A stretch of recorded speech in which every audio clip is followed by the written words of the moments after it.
I feel like when it comes to owning trucks and owning a fleet, um, driver accountability is important, along with you being a fleet owner and taking accountability for um, just the way that everything moves when it comes to the way you run your trucking company. One thing that I've learned is how to take accountability and how to deal with it. Um, that's one thing that my last situation, before I shut my authority down, I learned how to take accountability for situations and stuff that goes on. And one of the biggest mistakes I recently made was, um, you know, is having faith in partnerships and everything else, which I'm going to get more in depth about that. I'm actually doing an interview on it, so you guys don't want to miss that. I think you'll really enjoy it. I'm going to go just basically give just my half of a story or my half of a situation and what really happened. But, this right here is just a little snippet. Basically, driver accountability is this. We all know when we go to these companies and when we work for these companies, we have to take accountability of our own actions while we're with them, whether we're owner-opping, whether we are company drivers, you're leasing their equipment, or and etc. We got to take accountability for it. If you lease onto a company or you even go into business with somebody, they expect you to act a certain way. They expect you to carry yourself a certain way. Take your full accountability for how you play a role in the way the company moves, because everybody plays a role, everybody makes a difference, whether it's a good difference or a bad difference. And one of the situations that I realized was when it comes to accountability, if you drive for somebody, we'll even say if you decide to go into a partnership with somebody where you're also a driver, you don't go around selling dreams to people, because people like myself, if you come to me with a proposition, I'm gonna take that and I'm gonna run with it. I'm gonna flip it and I'm gonna turn it into gold. That's just what I'm gonna do. And a proposition was made to me, and in return I was supposed to train and teach somebody the game. So I was like, okay, cool, kind of like a similar situation that I had already been through. I kind of was hesitant on it. Now that I look back on it, I should have just stayed in my own little world, because like I said, I had just gotten out of a weird situation and I drove myself back into one. It's what happens when you know people and you think, well, when you know somebody but you don't really know somebody. And that's what happened in this story that I'm about to tell. And driver accountability is played a major key in this. Now, whatever inner workings that went on between me and the driver that wanted to go into business together and do this and do that and build this just big ass thing, it's got to be one chief and somebody's got to be an Indian. I don't care what you say. You can't sit up there and try to be a chief and you don't really got any type of experience or skin in how all this trucking stuff works, because you're going to fail miserably and you're going to be out of a lot of money. So what do you call it? So I sat up there and I took somebody under my wing. While they were under my wing, like I told them, I was like, are you sure you want me to do this or do that? Because I'm like, once I make this a steel hogging thing, just know it's going snap, crackle, and pop. They say, yeah, do it. So I did it, you know. I brought it into my little world. And I pushed the hell out of it, you know. And like I say, people want to see you do good, but they don't want to see you do better than them. So people start feeling some type of way at the fact that I guess I was vacationing. But that's my thing. I like doing that. People start feeling some type of way because I always mention I have 4 trucks.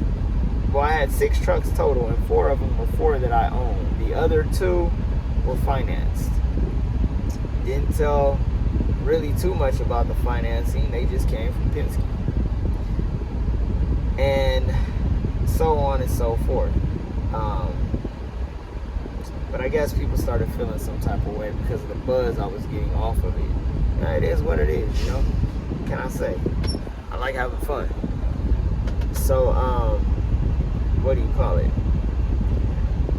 People also started telling lies. Drivers started telling lies. This driver brought in another driver. I told them that driver, come on now, you can't be doing certain things because the driver had no experience and wasn't nobody going to take the driver because they had a fucked up ass driving record. They said, oh, it's all right. I was like, all right, I ain't saying nothing. It ain't got nothing to do with me. You know, just don't hit shit. So, you know, once again, driver accountability. And owner accountability as well, because I should have never let it happen. This driver also was booking loads and canceling loads. The driver also didn't have down payment money for the trucks. It was just so much that went on, and not once did the driver ever take accountability for it. I mean, I know there's going to be fleet owners that watch this. If you have a small fleet in your own authority, you can't just book loads and cancel them. You can't book something right now with TQL and then call back 2 minutes later and cancel it. Or you book something because you see something else that basically is paying more and you've already committed to this load, let a few hours go by and now you want to cancel it. You know? Or you book a load and then you cancel it because you didn't had a little too much extracurricular fun and activities in a hotel room the night before, and you can't run this load now because you done woke up too late. So you call me to cancel it, you know? But that's all my fault. And it's just like, come on now. Like, drivers got to take accountability for the stuff that they do. Because when the shit goes south, they always want to blame the company, blame the owner. It's always their fault. When in reality, if you really look at the big picture of it, there's 3 fingers pointed back at you. Now, I can't point the finger at this man. I'm not the type of person to down somebody, you know, at all. I'm more of the type, everything's a learning experience for me. And so much had gone on, and to the point, but all this was because he was inexperienced with how it works. You know, when you've been driving for Swift is not a small company. It does not work the same. And when you're not organized and don't have your paperwork together, it's just, come on now, it's a lot. And that was my biggest thing was I tried my best to be organized and stay on top of stuff.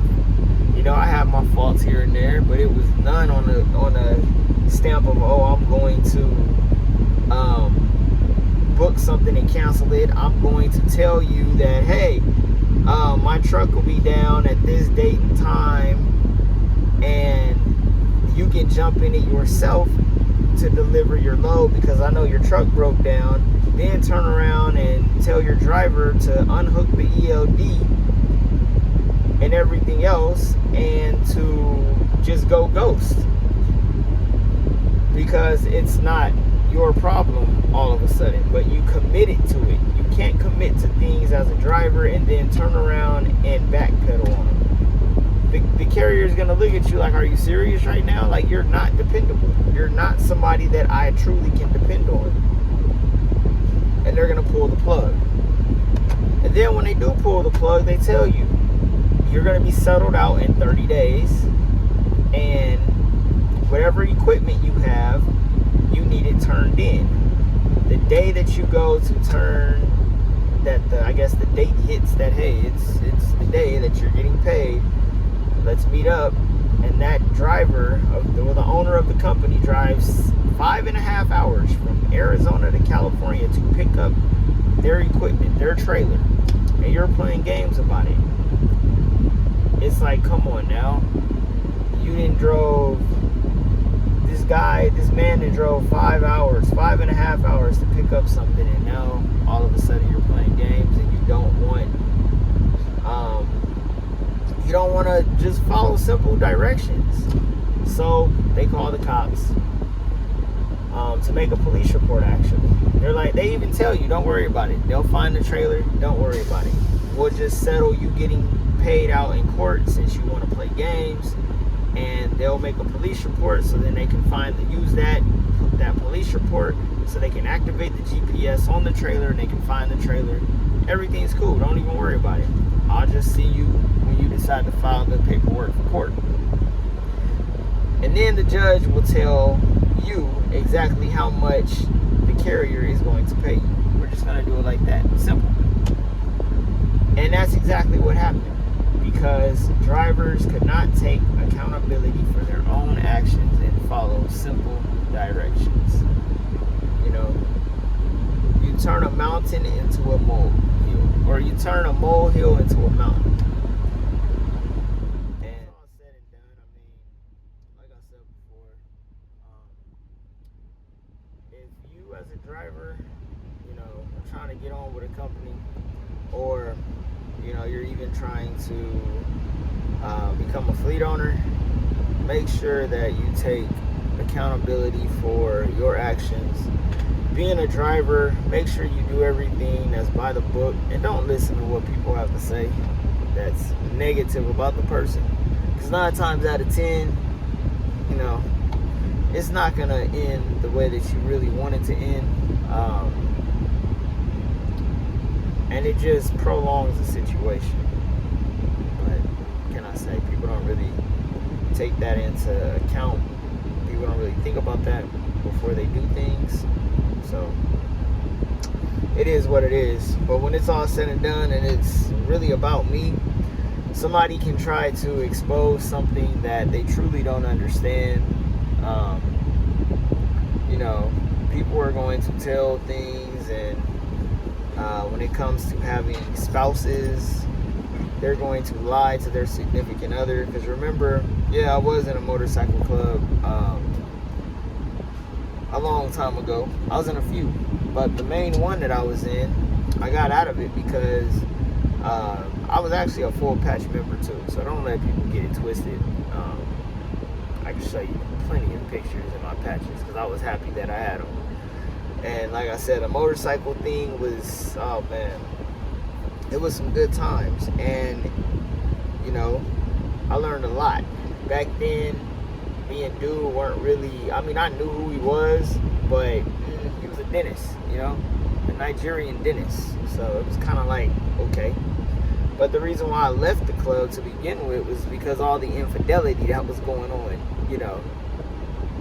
So I'm not gonna get into that, but just know there was a whole lot of shit going on back then, and I was damn near about to be married, and I couldn't risk my career at the time, and I definitely couldn't risk my marriage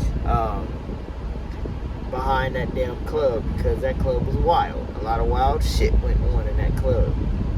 So, don't get it twisted when people try to say certain things about me or how I move, or because I'm telling y'all, the internet is pretty funny when it comes to trying to expose something that people don't even understand themselves. So I don't pay attention to it. But y'all are gonna love this interview that I got coming up, because I'm gonna basically just put it all out there. So with that being said, hope you guys enjoyed this. Love, peace, prosperity, and look out for my next videos. We'll have The Office. I'm gonna be doing a lot of Office content coming up.